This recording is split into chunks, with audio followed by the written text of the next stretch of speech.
사람들은 여러 가지의 것들을 알고 싶어 합니다. 예를 들면 연락하는 썸남이 나를 좋아하는지 안 하는지 그의 마음을 알고 싶어 합니다. 수능을 비롯한 학교 중간고사, 기말고사에 어떤 문제가 나올지도 알고 싶어 합니다. 미래에 내가 어떤 직업을 갖게 될지도 알고 싶어 합니다. 10년 후에, 20년 후에 나 자신의 모습이 어떻게 바뀌었을지, 어떤 가정을 이룰지도 우리는 알고 싶어 합니다. 우리는 이처럼 참 많은 것들을 알고 싶어 합니다. 그런데 잘 생각해 보면 우리가 알고 싶어 하는 것들은 이 현재의 일보다는 주로 어떤 거냐면 전부 다 미래에 대한 어떤 일들을 우리는 다 알고 싶어 해요. 친구들과 이야기를 하면서 이러진 않을 거예요. 갑자기 궁금한 게 있는데 돈이라는 게 어떤 역사의 흐름 속에서 현재 어떤 형태로 자리 잡은 걸까 친구요. 이런 말이나 아니면은 동물 말이 고대 문명 발전에 어떤 역할을 기여하였을까라는 이런 말들은 거의 하지 않아요. 이런 심도 있는 이야기를 하는 경우는 거의 없습니다. 친구들과 만날 때마다 주로 하는 이야기는 거의 다 이런 거예요. 이번 LCK 누가 우승할 것 같냐? 이번 챔스 맨시티가 우승할까? 파리 생제르맹이 우승할까? 지금 은성이 전혀 알아듣지 못하고 있습니다. 이번 시험 어떻게 나올까? 뭐 이런 미래지향적인 이야기들로 사실 가득합니다. 그렇죠? 우리는 과거보다는 미래에 더 많은 관심이 있고 미래를 더 많이 알고 싶어 합니다. 그렇다면 왜 미래에 우리가 더 많은 관심을 둘까요? 쉽게 이야기하자면 미래를 아는 것은 무엇인가를 대비할 수 있기 때문입니다. 미래를 아는 것은 무언가를 대비할 수 있기 때문이에요. 미래를 알고 싶어 하는 거는. 예를 들어서 학교 선생님들 중에 꼭 느닷없이 예고하지 않고 쪽지 시험을 치는 분이 한 분씩 꼭 있습니다. 표정 보니까 없는 것 같은데 저 때는 있었어요. 표정 보니까 한 명도 없는 것 같은데 민망하네요. 네, 저 때는 있었어요. 갑자기 수업하다가 자 이제 책 닫고 집어넣어라 하면서 단장 돌리면서 위에 이름 번호 쓰고 5분 준다 풀어 이러시는 분이 꼭 있으셨어요. 저 때는. 만약 이 선생님의 담당 과목이 영어고 갑자기 내는 쪽지 시험이 단어 시험이면 이거는 미치는 거예요. 이 전부 다 나락으로 떨어져라 하면서 선생님이 절벽에 밀어버리는 거랑 똑같은 짓이에요. 이거는. 여러분 그런데 만약에 오늘 단어 시험 볼 것을 미리 알고 있었다면 어떻게 했을까요? 전날에 공부할까요? 절대 그렇지 않아요. 전날에 하지 않고 당일 쉬는 시간 동안 그리고 전날 전 수업 시간 동안 바로 책상 밑에 단어 시험장을 다 펴놓고 빼고 이런 식으로 이제 아마 외울 겁니다. 그죠? 이런 미래를 알면 대비할 수 있다는 건 뭐 이런 겁니다. 우리는 과거보다 미래에 더 많은 관심을 두는 겁니다. 그런데 참 재미난 사실이 무엇인지 아시나요? 참 재미난 거는 우리가 미래를 알고 싶어서 발악을 해도 정확한 미래를 알 수 있을까요? 없을까요? 없습니다. 물론 통계학과 빅데이터가 발달해서 어느 정도 미래의 일들은 예측할 수 있어요. 뭐 이런 일들이 뭐 일어날 수 있겠다 정도는 예측할 수 있어요. 그런데 통계학과 빅데이터에도 한계가 있다라는 거예요. 통계학과 빅데이터가 아무리 발전해도 미래의 일들을 완전 정확하게 예측할 수는 없다는 거예요. 어떻게 하냐고요? 빅데이터와 통계학이 코로나를 예측했나요? 하나도 예측하지 못했습니다. 갑작스러운 코로나로 한국만 흔들린 게 아니라 전 세계가 난장판이 되었습니다. 이것은 그 누구도 코로나를 예측하지 못했다는 겁니다. 이처럼 미래라는 것은 예측할 수는 있지만 확신할 수는 없습니다. 그 누구도 정확한 미래를 알지 못해요. 우리가 이렇게 정확한 미래를 모르다 보니까 무엇이 따라오는지 아세요? 걱정과 불안이 따라오게 됩니다. 우리 학생들이 성적 때문에 참 많은 이 스트레스를 받죠. 학교에서도 집에서도 주변 친구들도 학원 선생님들도 한 명도 빠짐없이 전부 다 대학 못 가면 인생이 망한 것처럼 말하니까 그게 이 마음에 깊이 각인이 되어가지고 점수가 안 나오면 세상을 잃은 사람처럼 우리가 행동을 해요. 이 점수로 대학을 갈 수 있을까? 이 점수로 인서울은 터무니도 없을 것 같은데 좋은 대학 못 가면 인생 망한다는데 내 인생도 그럼 망한 건가? 여러분 안 그럴 것 같은데 우리 학생들의 마음에 이런 마음들이 좀 깊숙하게 다 박혀 있는 것 같아요. 좋은 대학을 가지 못해도 충분히 세상적으로도 성공한 인생을 살아갈 수 있는데 자신들이 그 미래를 겪어보지 못했으니까 그 미래의 불확실성이 너무 강하니까 그 말을 믿지 못하고 절망하는 거예요. 그쵸? 학생 여러분, 선생님들이 항상 못 가도 괜찮아 할 때 어떤 마음이 들죠? 에이 이런 마음 좀 먼저 들지 않나요? 여러분 이게 다 미래의 불확실성에서 오는 불안과 염려인 거예요. 여러분 그렇다면 우리가 미래의 불확실성에서 오는 불안과 염려를 극복하기 위해서는 어떻게 하면 될까요? 간단합니다. 미래를 알면 됩니다. 미래를 알면 우리는 그 미래를 대비할 수도 있고 미래를 알기에 미래의 불확실성에서 오는 불안과 염려도 사라질 겁니다. 그런데 이상합니다. 제가 앞에서는 분명히 우리가 미래를 알려고 아무리 바라게 보아도 정확한 미래라는 것은 알 수 없다고 이야기했는데 지금 저는 또 뭐라고 이야기하고 있죠?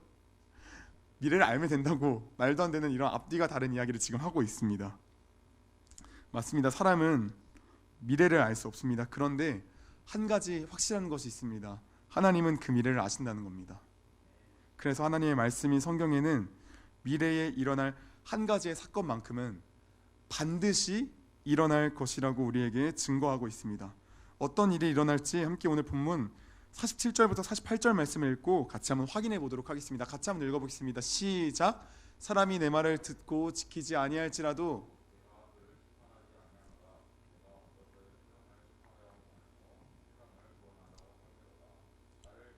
내 말을 받지 아니하는 자를 심판하리가 있으니 곧 내가 한 그 말이 마지막 날에 그를 심판하리라. 아멘. 방금 읽은 본문이 무슨 의미인지 정확하게 먼저 이해하려면은 먼저 당시 유대인들이 갖고 있던 메시아, 쉽게 이야기해서 구원자에 대한 인식을 좀 알아봐야 하는데 구약 성경에서 뭐 이사야 선지자, 미가 선지자, 에레미야 선지자 등 여러 선지자가 메시아 즉 하나님께서 보내신 이 구원자가 이 땅에 올 것을 예언했어요. 그리고 그가 어디서 태어날 것이며 어떤 사역을 할지도 다 자세하게 예언을 했어요. 그런데 선지자들이 메시아가 올 것이다 라는 그 사실만 예언만 하지 않고 여기에 항상 어떤 이야기가 1+1처럼 따라왔냐면은 이 세상의 종말에 대한 이야기도 같이 따라왔어요. 이게 무슨 말이냐면은 메시아가 이 땅에 도래할 때 이 세상의 종말도 온다라는 그런 이야기인 거예요. 그렇게 이해를 했다는 거예요. 그래서 이스라엘 백성들은 이방 나라와 이방 민족의 그 수많은 압제 가운데서도 언젠가 메시아가 올 것을 기대함으로 참고 인내했다는 겁니다. 그런데 한 가지 의문이 생기지 않나요? 메시아가 이 땅에 도래할 때 이 세상의 종말도 같이 오게 된다라면은 메시아가 오기를 원하면 안 되지 않나요? 왜냐하면 메시아가 오면 어차피 종말인데 왜 오기를 바랄까요? 그죠?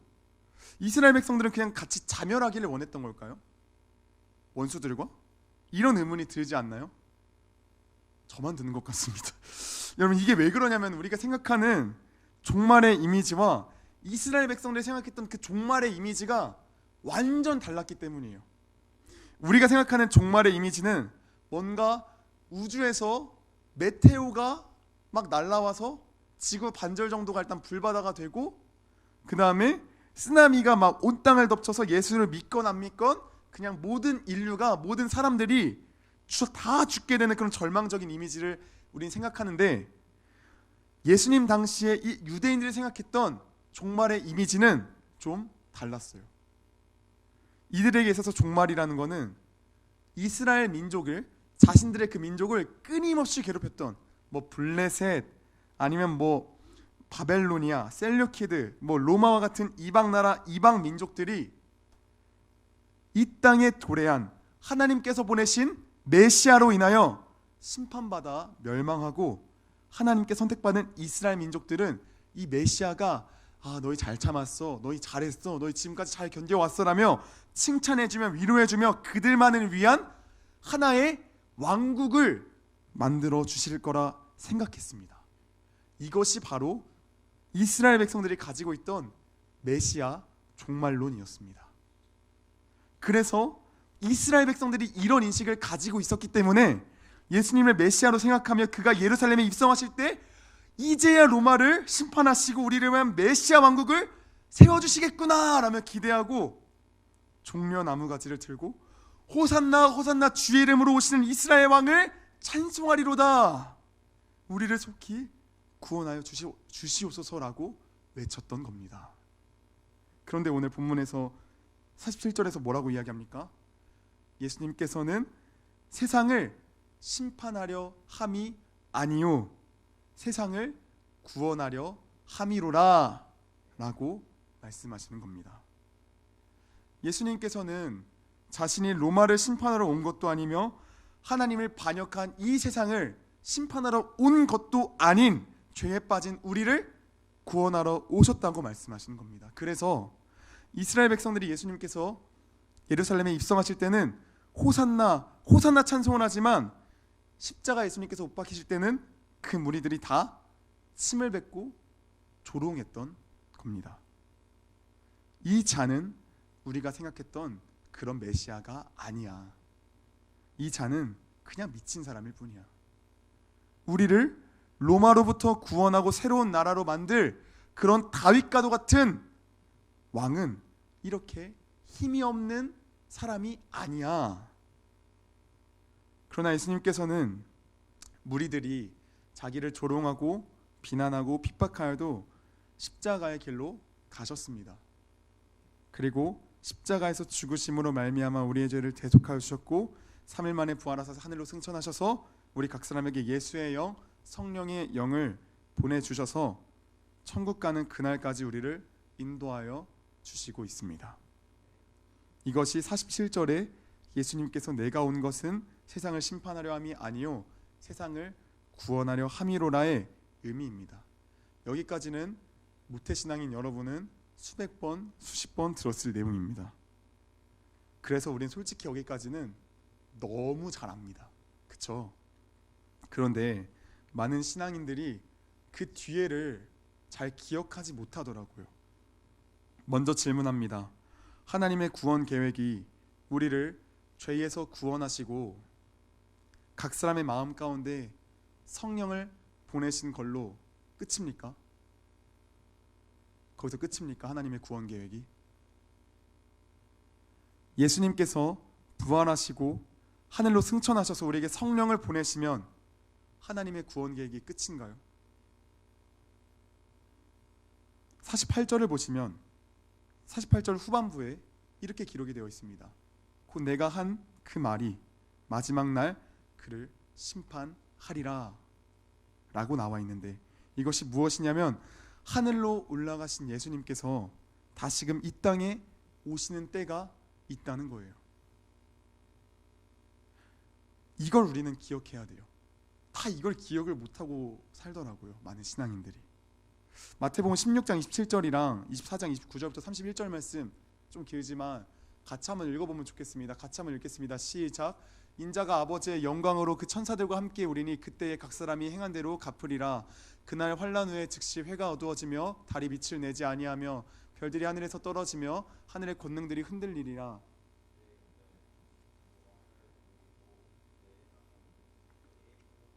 그들이 인자가 구름을 타고 능력과 큰 영광으로 오는 것을 보리라. 그가 큰 나팔 소리와 함께 천사들을 보내리니 그들이 그의 택하신 자들을 하늘 이 끝에서 저 끝까지 사방에서 모으리라. 아멘. 예수님께서는 이 땅 가운데 다시 오신다 말씀하십니다. 이게 하나님 구원 계획의 마지막입니다. 이 땅 가운데 다시 오실 때는 구원의 주가 아니라 심판의 주로서 오신다고 이야기를 합니다. 그렇다면 예수님께서는 언제 이 땅에 다시금 오실까요? 마태복음 24장 36절에는 이렇게 기록되어 있습니다. 그러나 그날과 그때는 아무도 모르나니 하늘의 천사들도 아들도 모르고 오직 아버지만 아시느니라 라고 이야기가 되어 있습니다. 그날은 아무도 모릅니다. 오직 하나님께서만 아세요. 그날은 10초 후일 수도 있고 1분 뒤일 수도 있고 내일일 수도 있고 모레일 수도 있고 일주일 뒤일 수도 있고 1년, 10년, 100년, 1000년 후일 수도 있습니다. 아무도 그 날이 언제일지는 모릅니다. 만약에 제가 어느 날 강단에서 여러분에게 주님께서 저한테 어젯밤 계시를 주셨습니다. 언제 오시냐면 2022년 2월 22일 바로 화요일, 그날 주님께서 저에게 강림하신다. 친히 속삭이셨습니다. 사랑하는 여러분, 이틀 뒤면 우리 천국 가는데 재산이 무슨 의미가 있겠습니까? 여러분의 모든 것들을 다 가져오십시오. 우리 이틀 뒤면 천국 가는데 천국 가기 전 우리 마음을 올려드립시다. 이러면은 이제 이렇게 제가 이야기하면은 네, 이제 바로 제 뒤통수를 세게 때리시면 됩니다. 네, 주님께서 오시는 날은 그 누구도 알지 못합니다. 만약에 그날이 언제인지 안다고 하는 놈이 있으면 그 놈은 100% 이단입니다. 그날은 아무도 알지 못합니다. 사랑하는 여러분, 우리는 이 사실을 끝까지 기억해야 합니다. 주님께서 심판하러 이 땅에 다시 오시는 재림의 때가 언제인지는 알지 못하지만 그 날은 온다는 거예요. 그 미래만큼은 확실하게 있다는 거예요. 제가 아까 설교 초반에 미래를 안다라는 거에 대해서 왜 이렇게 길게 이야기하는지 아시나요? 이 심판의 때가 온다는 확실한 한 가지의 그 미래를 알고 살아가는 것만큼 복이 없기 때문이에요. 지하철을 타고 다니다 보면 예수천국, 불신지옥이라는 문구를 참 많이 보게 되어집니다. 옛날에는 그 문구만 보면 왜 저렇게 사람들이 극단적일까? 왜 저 사람들이 기독교 인식을 왜 이렇게 안 좋게 만드는 걸까? 라면서 생각을 참 많이 했는데 지금 생각해보면 정말로 그분들은 영혼 사랑하는 마음이 가득한 분들인 것 같아요. 정말 기독교의 원적인 복음의 메시지를 전하는 분들인 것 같아요. 계시록 20장 14절부터 15절 말씀을 보시면 이렇게 기록이 되어 있습니다.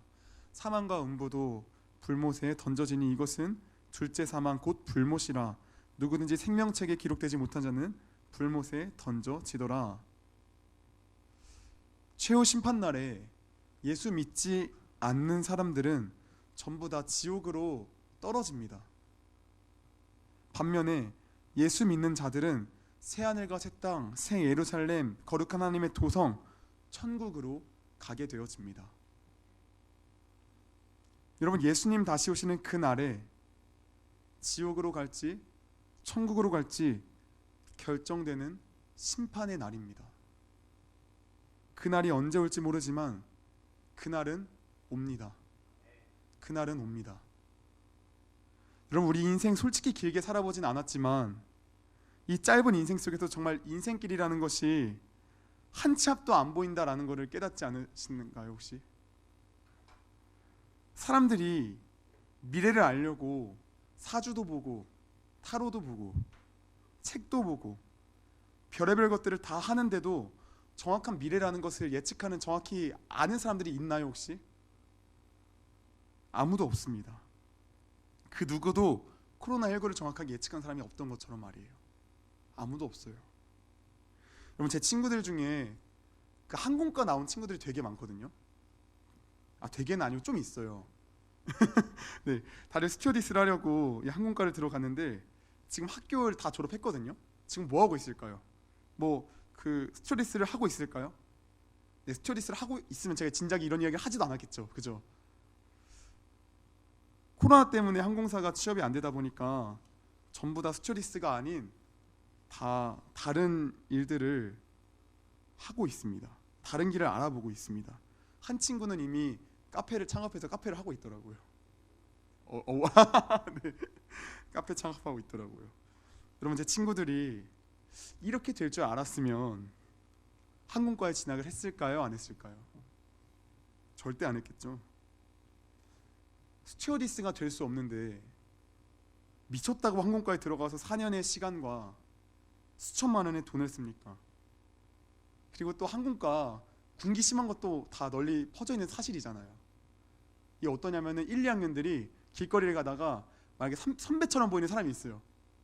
근데 그 사람 만약에 전기공학과야. 그래도 인사해야 돼요. 그리고 선배들이 다 1학년 어디로 집합해 이러면 다 가야 돼요. 그런 군기를 알면서도 갔어요. 되려고. 그런데 안 됐어요. 알았으면 안 했겠죠, 진작에. 이 친구들도 코로나라는 미래를 몰랐기 때문에 이렇게 된 거예요. 당시 수많은 항공과 희망하는 아이들을 위한 어떤 항공과 어떤 학교, 컨설팅 회사, 전문가들, 항공과가 있는 대학교들, 대한항공, 아시아나항공, 각 국가의 유명한 항공사들도 그 수많은 부를 가지고 있는, 권력을 가지고 있는 그들도 코로나라는 미래가 올지 아무도 몰랐다니까요. 아무도 몰랐어요. 그런데 우리는 정확한 미래를 하나도 볼 수 없는 이 세상 한가운데서 한 줄기 빛과 같은 명확한 미래를 아는 자들이에요. 그게 뭐라고요? 예수님께서 다시 이 땅 가운데 오셔서 모든 사람을 심판하시는 그때가 있다고요. 이게 확실한 미래예요.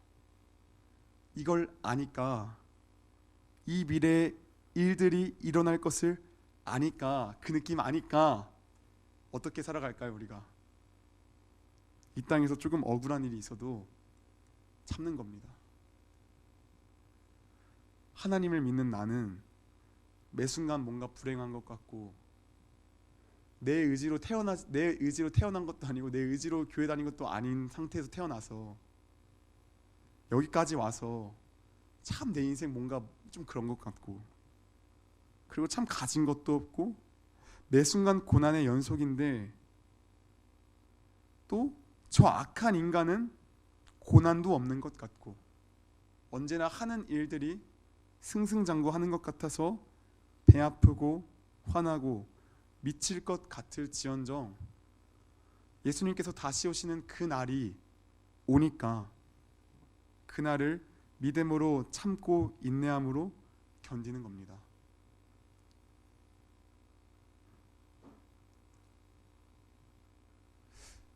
예수님께서 다시 오시는 그 날에 악인을 심판하실 겁니다. 우리는 이 믿음을 가지고 살아가는 겁니다. 그래서 심판이 있다는 것을 믿는 것은, 다시금 말씀드리면, 날마다 이 성경을 붙들며 이 말씀대로 살려고 발버둥 치는 겁니다. 발악하는 겁니다. 날마다 내 뜻대로 살지 않고 성경에 나오는 하나님 아버지 뜻대로 살려고 발버둥을 치는 겁니다. 오늘 말씀에 제가 따로 PPT 놓진 않았는데,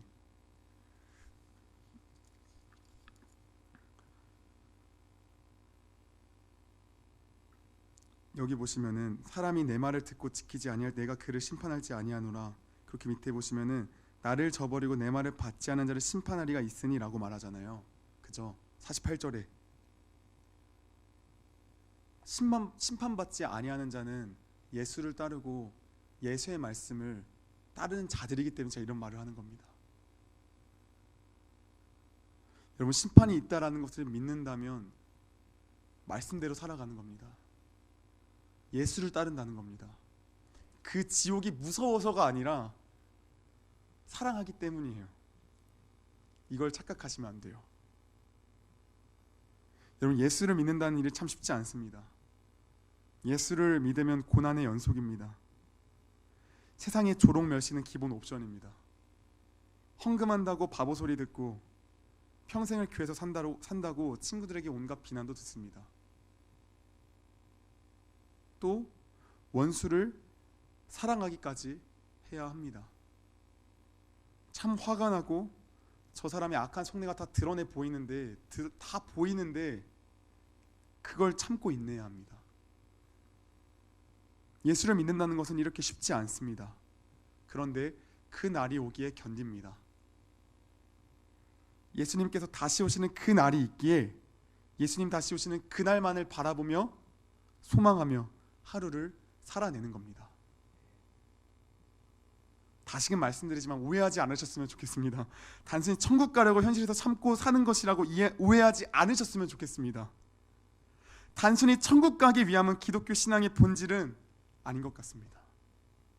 우리가 참고 인내하는 것은 사랑하는 주님이 그곳에 계시기에, 또 그분이 오시는 그날에 사람한테 칭찬받는 게 아니라 주님께 칭찬받는 그날을 기대함으로, 그분 품에 안기게 될 것을 기대함으로 인내하며 살아가는 겁니다.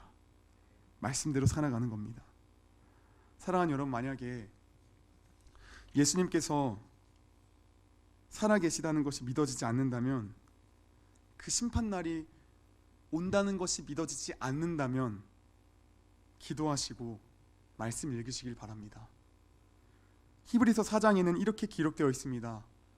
하나님의 말씀은 살아있고 활력이 있어 좌우의 날선 어떤 것보다도 예리하여 혼과 영과 및 관절과 골수를 찔러 쪼개기까지 하며 또 마음의 생각과 뜻을 판단하나니.